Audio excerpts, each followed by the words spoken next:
안녕하세요. 저는 올해 69살, 은퇴한 지는 벌써 4년이 넘었습니다. 아내와 단둘이 사는 부부 가구고 매달 국민연금으로 200만 원을 받습니다. 130만 원은 제가, 70만 원은 아내가 받죠. 둘 다 30년 넘게 열심히 살았고 정년까지 다 채운 건 아니지만 그래도 우린 나름 성실하게 살아왔다는 자부심이 있어요. 은퇴하던 날 회사에서 꽃다발도 받았고 같이 일하던 후배들이 박수도 쳐줬습니다. 집으로 돌아오는 길 괜히 마음이 뭉클했어요. 이제 드디어 좀 쉬나보다. 아내랑 여행도 가고 텃밭도 가꾸고 그렇게 조용하고 느긋하게 살 수 있겠구나 싶었죠. 처음 몇 달은 참 좋았습니다. 아침에 일어나서 커피를 내려 마시고 TV 뉴스 보고 시장 가서 장 보고 오후엔 근처 공원도 산책했어요. 아내도 손자 손녀 보러 가끔 나가고 집에선 같이 TV 드라마 보면서 웃기도 하고요. 하지만 그 평화가 오래 가진 않더군요. 3개월쯤 지나니까 슬슬 허전해지기 시작했습니다. 하루 종일 집에만 있다 보니 똑같은 뉴스, 똑같은 산책길, 그 똑같음이 점점 숨막히게 느껴졌어요. 저는 원래 일을 안 하면 좀 불안한 성격이거든요. 그런데 은퇴 후엔 정말 시간이 너무 많았습니다. 시계를 봐도 오후 2시, TV를 봐도 재미가 없고 텃밭에 나가봐도 흙을 만지는 손끝에 기운이 없었어요. 무엇보다 아내랑 자꾸 부딪히게 되더군요. 서로 예민해졌고 제가 괜히 잔소리하게 되고 아내도 당신 왜 이렇게 예민해졌냐며 한숨 쉬었어요. 사실 돈 걱정은 덜했습니다. 국민연금 200만 원이면 적게 쓰고 알뜰히 살면 그래도 둘이 먹고 사는 데엔 크게 지장 없었거든요. 문제는 돈이 아니라 마음이었어요. 나는 이제 사회에서 필요 없는 사람인가? 누구한테도 연락이 없네. 하루에 휴대폰 벨이 한 번도 울리지 않는 날이 한 달 중 절반은 됐습니다. 어느 날은 지하철역 앞에 앉아 계신 택배 분류 아르바이트 하는 어르신을 봤어요. 저보다도 연세가 많아 보이셨는데 땀을 흘리며 쉴 틈 없이 일하시는 모습이 왠지 부러웠습니다. 나도 저렇게 뭔가 하고 있으면 하루가 덜 지루할 텐데 그 생각이 들자 집에 돌아오는 길이 참 무거웠습니다. 그날 밤 아내가 조용히 말하더군요. 여보, 우리 동네 도서관에서 시니어 인력 모집한다는데 당신 가볼래요? 처음엔 괜찮다, 안 해도 된다 했습니다. 괜히 나이 들어서 일 나가면 창피하지 않냐고 웃어넘겼죠. 그런데 마음 한구석은 솔직히 움찔했어요. 아, 나도 다시 누군가에게 필요한 사람이 될 수 있을까? 며칠을 고민했지만 결국 신청서 썼습니다. 서류를 내고도 설마 내가 되겠어? 했는데 합격 문자가 왔습니다. 동네 공공도서관, 주 3일 하루 4시간, 책 정리하고 책 반납받고 전산 입력하고 월급은 많지 않았습니다. 한 달 42만 원. 하지만 그 42만 원이 내 마음을 살렸습니다. 첫 출근 날 아내가 제 옷을 다려줬습니다. 입지 않던 셔츠에 바람을 쐬고 묵은 구두를 꺼내 닦아주며 괜히 설렌다는 말을 하더군요. 사실 저도 설렜습니다. 신입사원처럼 말이죠. 도서관에 도착했을 때 처음 인사한 직원은 저보다 30살은 어려 보였어요. 안녕하세요, 어르신. 오늘부터 함께 하시죠. 그 인사 한마디에 괜히 등허리가 쭉 펴졌습니다. 책을 나르고 정리하고 전산 입력은 익숙하지 않아 조금 더뎠지만 하루가 정말 빨리 갔습니다. 퇴근하셔도 돼요. 하는 말에 순간 아쉽다는 생각이 들 정도였으니까요. 그날 집에 돌아왔을 때 아내가 말했습니다. 당신 얼굴이 밝아졌네? 저도 모르게 웃음이 났어요. 아무것도 안 했는데 말이야. 그 말이 농담처럼 들렸지만 제 안에선 무언가가 바뀌기 시작한 거였어요. 사람들은 나이 들면 쉬고 싶다고 하죠. 근데 저는 그 반대였습니다. 일을 하니까 몸은 피곤한데 마음은 살아났습니다. 출근하는 날이 기다려졌고 도서관 앞 벤치에서 마시는 따뜻한 믹스커피 한 잔이 예전 회사 다닐 때보다 더 소중하게 느껴졌습니다. 무엇보다 아내와의 사이가 참 많이 달라졌습니다. 예전엔 서로 밥을 먹어도 대화가 없었어요. 반찬 짜다. 김치 떨어졌네. 이런 말들만 오고 갔죠. 근데 요즘은 제가 도서관에서 있었던 일들을 이야기합니다. 오늘은 초등학생이 책 2권 빌려갔는데 내가 추천해 줬다니까? 그러면 아내는 당신이 추천도 해줘? 하며 웃습니다. 아내도 변했습니다.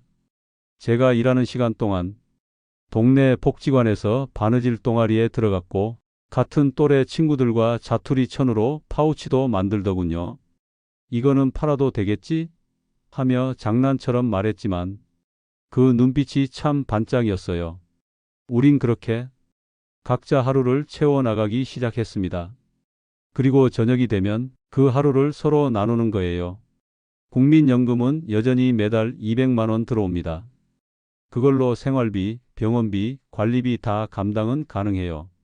근데 거기에 제가 도서관에서 받는 42만 원, 아내가 간간히 받는 바느질 수입 몇만 원이 더해지니 우리는 경제적으로도 심리적으로도 더 여유로워졌습니다.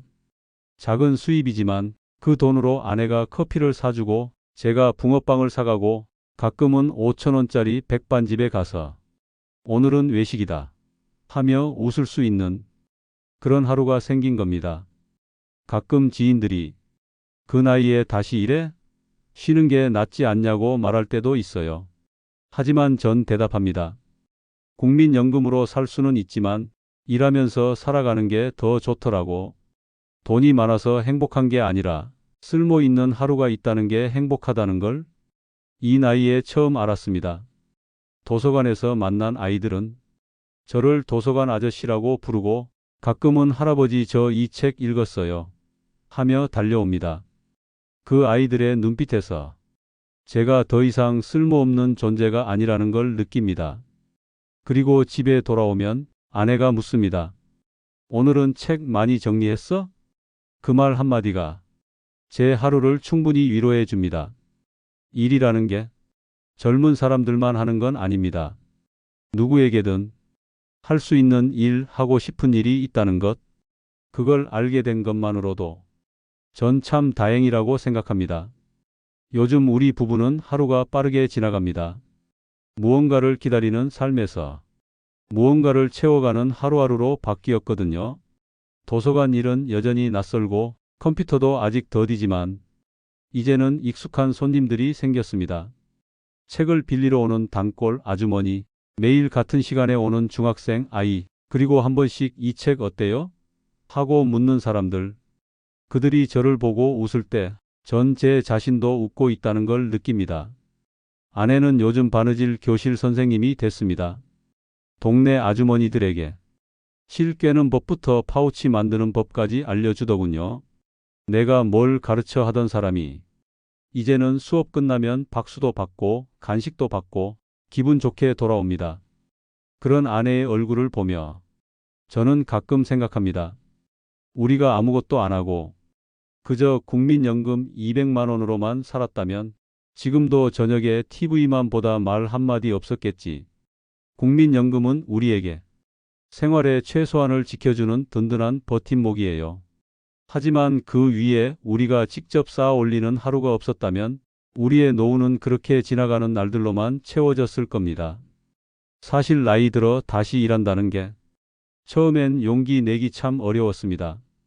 괜히 체면도 서지 않고 몸도 따라줄지 걱정되고 젊은 사람들 사이에서 어색하지 않을까? 그런 생각이 한가득이었죠.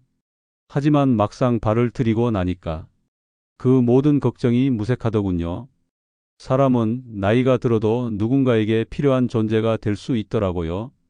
그리고 그게 얼마나 소중한 일인지 저는 이제 알게 되었습니다. 한 번은 도서관에서 어린아이가 제게 이렇게 말했습니다. 아저씨는 진짜 책 좋아하죠? 그 말에 웃으며 대답했죠. 이 나이에 책보다 좋은 친구도 없단다. 그 아이가 웃으며 손을 흔들고 돌아서던 뒷모습이 지금도 선합니다. 그 짧은 순간이 제 하루의 전부가 되기도 하거든요. 아내는 요즘 한 달에 한 번 바느질 모임 사람들과 소풍을 갑니다.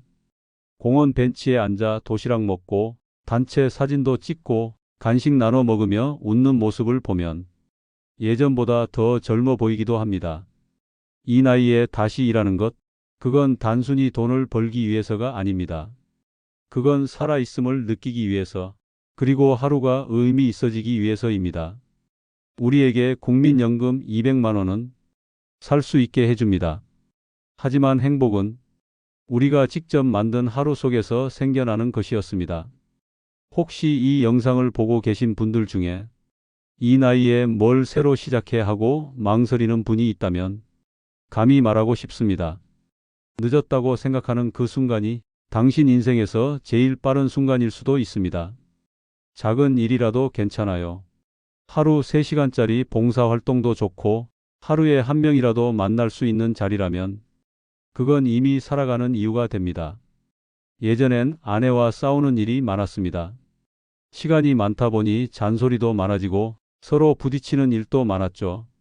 근데 요즘은 오히려 서로를 더 챙깁니다. 아내가 저보다 먼저 출근하는 날이면 제가 도시락을 싸주고 제가 늦게 오는 날이면 아내가 작은 메모를 식탁에 올려둡니다. 김치 냉장고에 있어요. 국은 데워서 먹어요. 그 메모 한 장이 어쩌면 제가 젊었을 때 못 받았던 가장 따뜻한 사랑일지도 모르겠어요. 우리의 노후는 국민연금으로 시작되었고 함께 일하고 함께 웃는 하루로 완성되어 갑니다. 그리고 오늘도 우린 이렇게 말합니다. 이제는 그냥 사는 게 아니라 잘 살고 있어요.